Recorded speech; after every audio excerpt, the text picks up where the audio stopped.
स्टेश नैन मोड़, आप देख रहे हैं स्टेश नैन अनफिल्टर्ड। हरियाणा कांग्रेस में संगठन बनाने को लेकर ऑब्जर्वर्स लगाए गए हैं। राहुल गांधी खुद संगठन बनाने को लेकर संजीदा नजर आ रहे हैं, लेकिन पार्टी के अपने ही कुछ नेता विधायक एक दूसरे की पोल खोल रहे हैं और कांग्रेस की जगहंसाई हो रही है। हम बात कर रहे हैं सिरसा से कांग्रेस के विधायक गोकुल सेतिया की, जिन्होंने नए आरोप लगाए हैं अशोक तंवर पर। अशोक तंवर जो आया राम गया राम की राजनीति का नया चेहरा प्रदेश में बन चुके हैं। 2019 में जब पार्टी छोड़ी थी कांग्रेस, उसके बाद उन्होंने अपनी पार्टी भी शुरू की, टीएमसी भी गए, आम आदमी पार्टी में भी गए और उसके बाद भारतीय जनता पार्टी में शामिल हो गए। लेकिन विधानसभा चुनाव 2024 जब हो रहा था, उस वक्त हवा का रुख कुछ ऐसा था, तमाम सर्वे कह रहे थे कि इस बार बम्पर जीत होगी कांग्रेस की और कांग्रेस की सत्ता में वापसी होगी। तो सत्ता की मलाई किसे बुरी लगती है। अशोक तंवर ने 2 घंटे के अंदर ही मंच बदला, बीजेपी से सीधे कांग्रेस के मंच पर पहुंच गए, पटका पहना और कांग्रेस में शामिल हो गए। घर वापसी उनकी, आप कह सकते हैं घर वापसी हो गई। अब जब राहुल गांधी चंडीगढ़ हरियाणा कांग्रेस कार्यालय पहुंचे तो जो 17 नेता बैठे थे उनके साथ बातचीत के लिए, मंथन के लिए, उनमें अशोक तंवर भी थे। ये बात सिरसा से कांग्रेस के विधायक को रास नहीं आई। उन्होंने बाकायदा एक ऑडियो भी जारी किया है जिसमें अशोक तंवर चुनाव के वक्त कांडा का समर्थन करने की बात कह रहे हैं और कांग्रेस उम्मीदवार की खिलाफत करने की बात कह रहे हैं।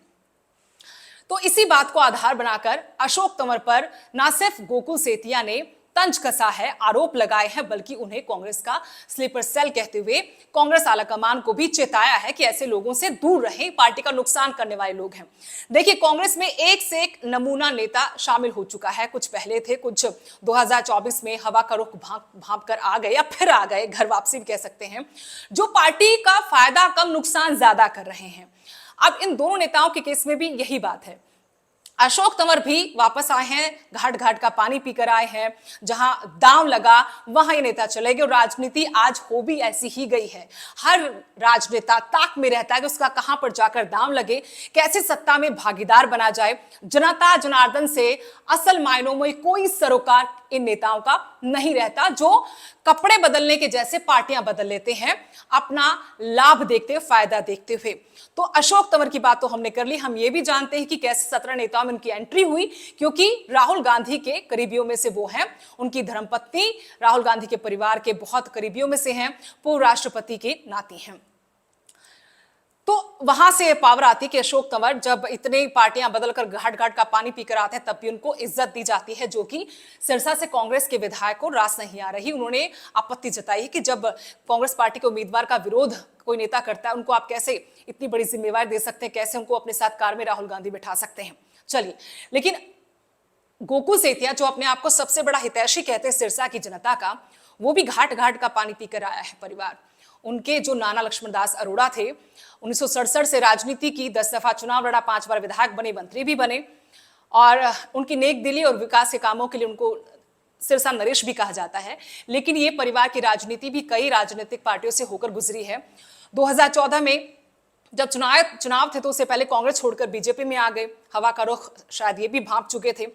टिकट मिला, चुनाव नहीं जीती सुनीता सेतिया। 2019 में पार्टी ने टिकट नहीं दिया, रोना धोना हुआ। उसके बाद बेटा सामने आता है और इनेलो के समर्थन से निर्दलीय चुनाव लड़ता है और मामूली से अंतर से गोपाल कांडा से हार हो जाती है।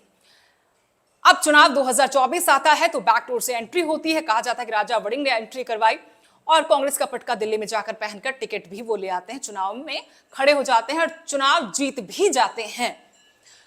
चुनाव जीत जाते हैं। उसके बाद क्योंकि सत्ता दूर रह जाती कांग्रेस से, ये नेता आए यही सोचकर थे कि हवा का रुख इस बार कांग्रेस की तरफ है, सत्ता आने वाली है और सत्ता की मलाई खाई जाएगी।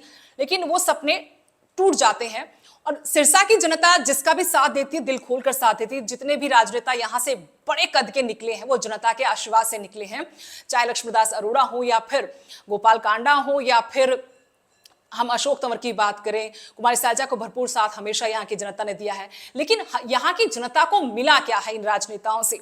कभी ये कहकर कि सत्ता में भागीदारी नहीं है तो यहाँ पर काम नहीं हुए, लेकिन राजनेताओं का काम कभी रुका नहीं। और यहाँ पर जो कांग्रेस के वर्तमान विधायक हैं वो भी इस बात समझ चुके थे कि सरकार नहीं आई, अब कांग्रेस में ज्यादा मुनाफा है नहीं, तो बीजेपी के साथ नजदीकियां बढ़ाई। मुख्यमंत्री खुलकर तारीफ की, हालांकि वो इस पर कहते हैं कि मुख्यमंत्री की तारीफ करना क्या गुनाह है, अगर वो सही काम करे तो तारीफ बनती है। बिल्कुल सही बात है, एक नई परिपाटी पर चलने वाली बात है, एक अच्छी राजनीति है, लेकिन जनता ये भी समझना जानना चाहती है कि क्या इसमें सिर्फ जनता का हित है या फिर स्वार्थ है। तो कांग्रेस के नेता जो अभी धड़ों में बंटी हुई है, स्वार्थ सिद्धि में लगे हुए हैं, दबी जुबान में से कांग्रेस के बाकी जो विधायक हैं वो कहते कि गोकुल सेतिया स्वार्थ सिद्धि के लिए बीजेपी के साथ गलबाहियां कर रहे हैं, नजदीकियां बढ़ा रहे हैं।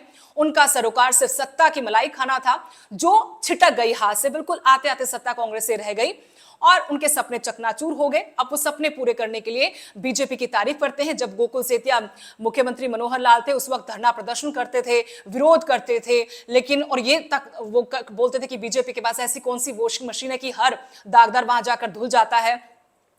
अब वही गोकुल सेतिया मुख्यमंत्री की तारीफ करते हैं, पूर्व मुख्यमंत्री के पैरों में हाथ लगाते हैं, बाकी नेताओं के साथ नजदीकियां बढ़ाने की तमाम कोशिशें करते हैं, लेकिन जनता यहां पर भी ठगी हुई अपने आप को महसूस करती है। जनता का हित किस सिरसा के राजनेता ने अभी तक देखने की कोशिश की है? कोई महलों में रहने वाला है तो कोई कोठियों में रहने वाला है, लेकिन जनता जहां थी वहां की वहां है। सिरसा जैसी जगह पर जहां से बड़े बड़े राजनीतिक घराने निकले, बड़े बड़े कद के नेता निकले, अगर वहां विकास की बातें होंगी तो धूल उड़ रही है। और ये बानगी खुद विधायक जी के वीडियोस में सोशल मीडिया पर आप रोज देख भी पा रहे होंगे। तो उस सत्ता की भागीदारी में, उस राजनीतिक काल में उनके अपने परिवार की भी बहुत लंबी कहानी है, बहुत ज्यादा वक्त उनके परिवार का भी रहा है, गोपाल कांडा का भी रहा है, गणेश लाल का भी रहा है, चौटाला परिवार का भी रहा है, लेकिन जनता ठगी गई सिरसा की। और अब कांग्रेस में जो हालात है एक दूसरे पर आरोप प्रत्यारोप लगाने के, इससे कांग्रेस को फायदा तो कुछ नहीं है। और शायद कांग्रेसी जो ये नेता है वो चाहते भी नहीं कांग्रेस का कुछ फायदा हो, अपना फायदा हो, इसका मौका कोई नहीं छोड़ता। अब सिरसा की जो राजनीति है, जो रोज बागी तेवर नजर आते हैं सिरसा के कांग्रेस विधायक के, उसको लेकर पार्टी पहले से असहज है। पार्टी की तरफ से हिदायतें भी दी गई, लेकिन कांग्रेस विधायक अपने इस तरीके से बाज नहीं आ रहे हैं। आप ये भी कह सकते हैं कि दबंगई उनकी तरफ से, बागी तेवर उनकी तरफ से बार बार दिखाए जाते हैं, लेकिन सीधा सा सवाल ये है कि जहां संगठन बनना था वहां कांग्रेस के ये नेता अपनी पार्टी के नेताओं की पोल खोल रहे हैं। तो जनता इन नेताओं से या फिर ऐसी पार्टी से क्या उम्मीद लगा सकते हैं? नमस्कार।